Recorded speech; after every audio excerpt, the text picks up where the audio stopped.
Hello everyone, welcome to Prakash batch class 20। आज हमारी 20th class है। इससे पहले की 19 क्लासें आप प्लेलिस्ट से जाकर ज़रूर अटेंड कर लीजिए। आज हम लोग लीगल मैटर लिखने वाले हैं। इसको स्टार्ट करते हैं। Get ready, 3, 2, 1, start.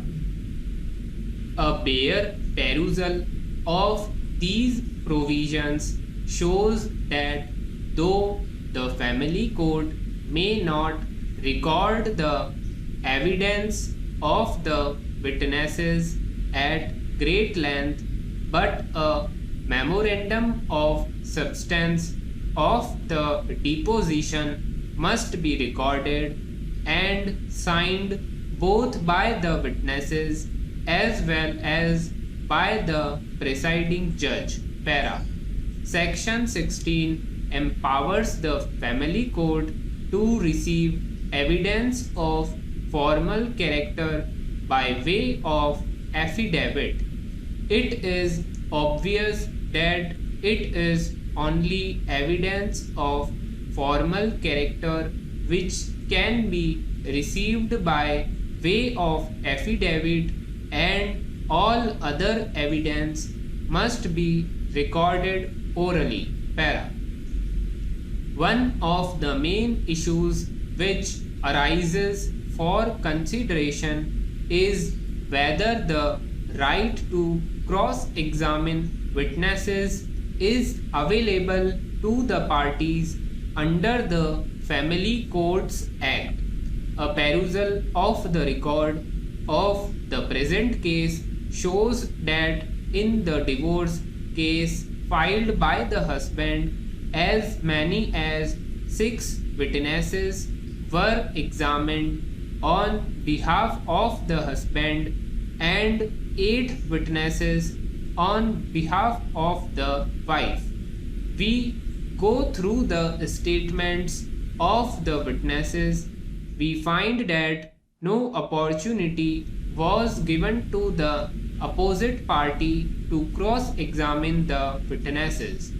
On perusal of the statements of the witnesses examined on behalf of the wife, it is apparent that the wife, who was not represented by a counsel, had no knowledge as to how a witness has to be examined, and the statements of her witnesses are recorded in such a manner which gives the impression that no effort was being made either by the presiding officer of the court or the counselor to assist the lady in examining her witnesses. This has, in our opinion, resulted in gross miscarriage of justice. Para. The family courts were established with a view to make the procedure less technical and the approach more family oriented.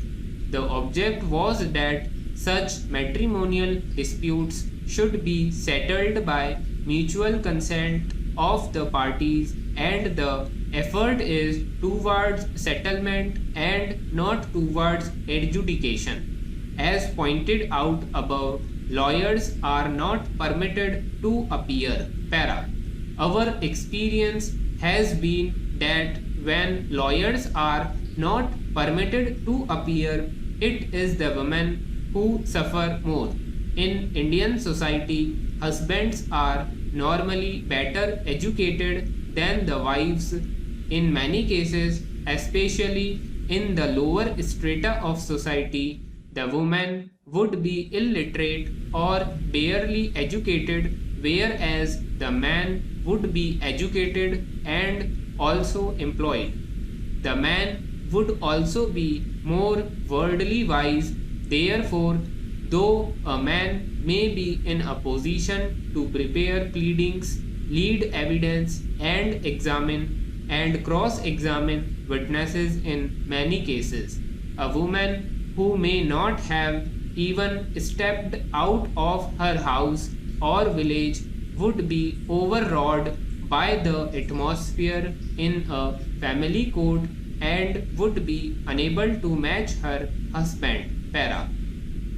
It is here that the role of the counselor appointed under the Family Courts Act as well as the presiding officer of the court comes in if the presiding officer feels that any party, more especially the woman, is unable to present her case in a proper manner due to the reason of illiteracy or otherwise, it is the duty of the counselor and the family court to ensure that the woman is given legal aid by providing a legal aid counsel to her mechanically following section 13 and rejecting the prayer for assistance of counsel is not proper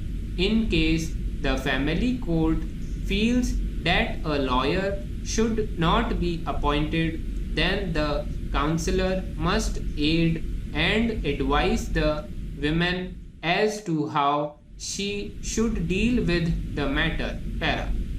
We are, however, informed that as far as uneducated and poor persons are concerned, that they are being totally handicapped in the conduct of their cases for want of legal assistance.